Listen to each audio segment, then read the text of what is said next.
Alright, welcome back to the channel, guys. I hope you're doing well today.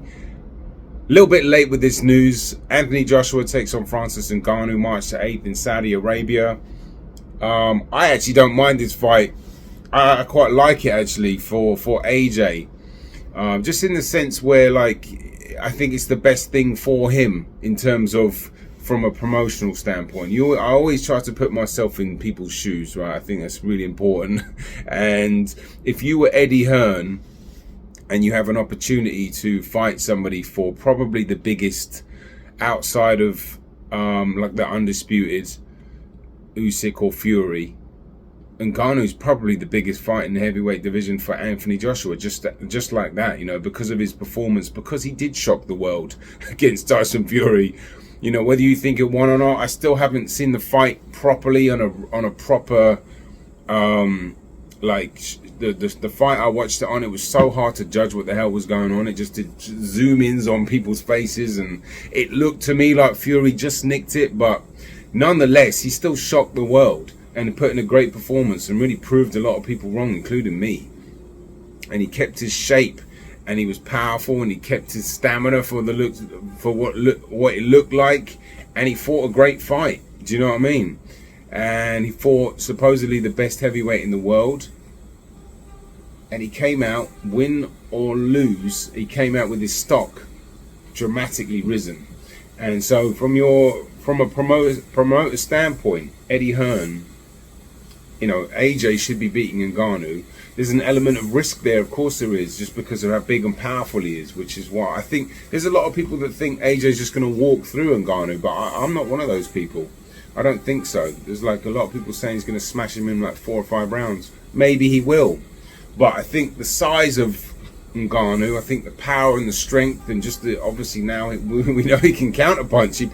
He put Fury on his backside, presents a bigger challenge for AJ than I think what people might think. I think AJ should be able to just calmly and neatly outbox him. When I say calmly, maybe that's not the right word, but he should be able to put a good jab on him, you know, just relax in there a little bit, but also be a bit cautious of the strength of this guy and not let him get too close, and not get too overconfident as well. I think that's important. But essentially, he'll get a big payday, and he'll just, you know, assuming AJ wins, get a big payday, should get the victory. And look what that win will do as well. If you obviously look, Tyson Fury struggled with Ngannou, and AJ just beat Wallin as well. It's leverage. There's another fight after that. Probably you would like to think they're going to line up the undisputed if whatever happens in February with that fight. So it's like when the promoters do this, they're looking at the next fight as well. It's all business strategies. They don't just look at one fight per time. They look at the whole year, really. So if I was Eddie Hearn, I would try to get that Ngannou fight. And, you know, I know boxing fans, like, you know, might poo-poo it and this and that, but I don't mind it. I don't mind it. I'm intrigued to see how AJ is going to do with a big, strong, physical guy who believes in himself, that can fight a little bit, and that probably will get a lot better as well from when he fought Fury. This is the first time in the ring. You know, anytime you do something for the first time, the next time you're going to get so much better, especially if you're really good, and especially if you've already kind of had a little bit of experience in that. He's going to be so much better against AJ. Think about that, you know. You know, when you have, like, you know, when you, I don't know if anyone that's boxed, you do the first fight you ever have is a little wild, you know what I mean? You're like, what the hell's going on? But you learn so much from that first fight. The second fight that you do is, okay, you go through all the process of everything, you know, and that's where Ngannou is going to be. So, but AJ should be beating him quite comfortably, I think. It's just how's he going to approach it? And, you know, in terms of his trainers, I've thought about this quite a lot, about in terms of the changing of the trainers, you know, and I think Ben Davidson is actually a great fit for him. And I've spoke about this before, and I just think because he's not necessarily what he's doing, it's what he's not doing. And what he's not doing, and what appears to doing, is implementing a certain style. All right. For example, Derek James implements his style, which is great, and it worked for AJ. But AJ just needs to like relax and be himself, you know. And when he's just upright like this and he's getting taught jab like that, jab, boom, don't overcommit. And it's like a thought process. It works, don't get me wrong. But AJ, he wants to have a bit more looseness about his approach to fights. I think, I could be wrong, but I just think Ben Davidson is just not doing too much. But he's just there supporting him, and he's just sending him to be himself and getting the best out of him from just a personality point of view. You know, they gel well. He's comfortable, and AJ's going to get a bunch of confidence if he beats Ngannou. Well, yeah, maybe not. It depends how he beats him. But I just think Ben Davidson it's a.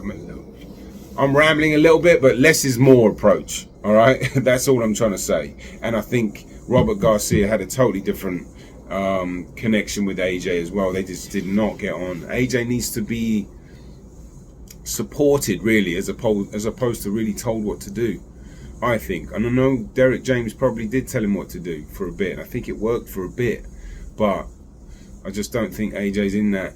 And I don't think he's in that. I think he wants to be comfortable. He wants to be a slick boxer. He wants to just do his own thing. And he wants to just fight the way he fights. And it'll be interesting to see how he fights against Ngannou. On the other news in the heavyweight division, Zhilei Jiang, rumored to be fighting Deontay Wilder. Now, look, you got to take your hat off to Deontay Wilder, really, because it just coming off of even though he thinks he won, which is crazy, but nonetheless, it's still a dangerous fight to just want to go straight back into. Normally you don't hear from fighters straight away like this, but he's put himself right back in the mix against a top heavyweight who's coming off of two great top 5, top 10 wins against Joe Joyce, looking spectacular, really. Hard-hitting, powerful, tall, big southpaw, and Wilder's put his name in the hat. You got to give him credit for that, because that's what we want to see. That's what we want to see. We want to see fighters putting their name out there. And if you fast forward, like let's just say Wilder does take the Zhang fight. That's Fury's fought 3 times, Parker and Zhang, and then obviously Helenius. But I don't know if you would put the heavy Helenius in the top 10, or if you did at the time. Heavyweight division is not my most known division, to be honest with you. I know it a little bit, but it's my least favorite, actually. To me, I love the welterweights and middleweights and lightweights and stuff like that. The heavyweights, I feel like I'm a bit out of my depth sometimes, but nonetheless, Wilder would have fought a good handful of the top guys. Do you know what I mean? You got to give him credit for that. At least 4 of them. Fury 3 times, Parker, and Zhang, if he fights him. It's impressive. Can he win that fight? Of course he can. A lot of people think he's going to get completely destroyed, and I understand that. He looked absolutely terrible. And Zhang is a southpaw. Wilder's struggled with southpaws, but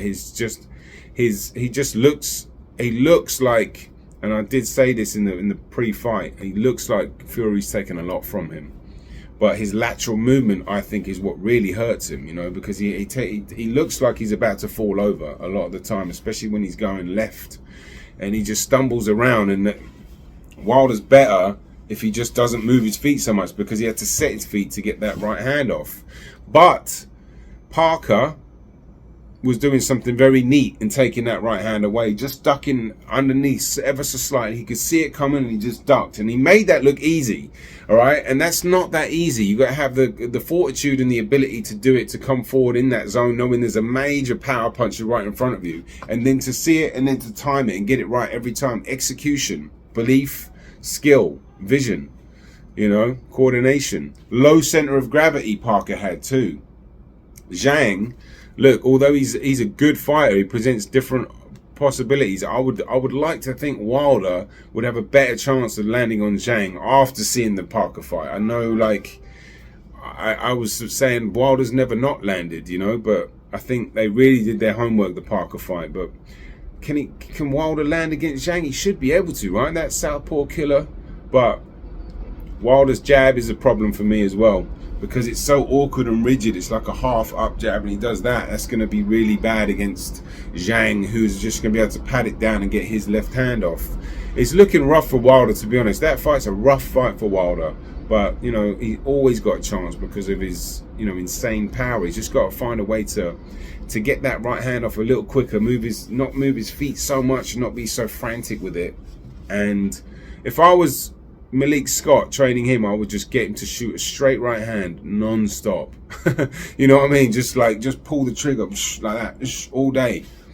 Get that straight right hand as quick and as sneaky as you can, whilst maybe shuffling your feet a little bit. So if he's going to move, he's got to be able to set his feet and shoot. And it just looked like he hadn't figured that out, and maybe he never will. His coordination isn't great, you know, but it's a very interesting fight. But it's a dangerous one for Wilder, and you got to take your hat off to him at the end of the day.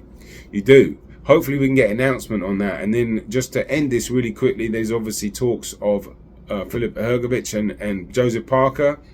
If this fight had been mentioned pre-Wilder fight, I would have not been that thrilled about it, to be honest. I've not been super impressed with Hrgović. It's just his body language sometimes, to me, is baffling. You know, I know he was going through some stuff in the Zhang fight, but just the way he was just like turning his back a couple of times, he was just like walking off. Oh, I can't be bothered with this. That's basically what he was saying, and that is really bad to do it in any situation. You know what I mean? I haven't seen the that fight, his last fight against that southpaw Dempsey McKean, is it? I haven't seen that yet. But you know, after hearing about how he performed, that fight doesn't excite me so much. But, you know, given what kind of a performance Parker put in, I suppose it's still an intriguing, relevant heavyweight fight. But Hrgović is yet to put in a really good performance against the top guy, so maybe he can do that. But that's it from me. I'll try to be on top of these videos a bit more. I just had a really busy week with my other channel. I've got loads of stuff coming on my other channel, so I'm sure no one on the boxing channel cares, but I've been busy. But I will be posting a Beterbiev Smith post fight on Sunday. I made a video about the prediction. I didn't even leave a prediction. I was just rambling a little bit, but I've got Beterbiev like 7-9, something like that, breaking Smith down. You know, it depends on Smith. If Smith wants to do the moral victory again, he might make it to 12, but I don't see Smith winning. Might have an opportunity early, but outside of that, a slim opportunity. I think Beterbiev is just going to be Beterbiev and bully him and break him down and get him out of there. But I hope you guys have a nice weekend. It's a fairly beautiful day here in New York. Have a lovely weekend. I just said that, and enjoy the fights, and I'll be back next week or on Sunday. See you later.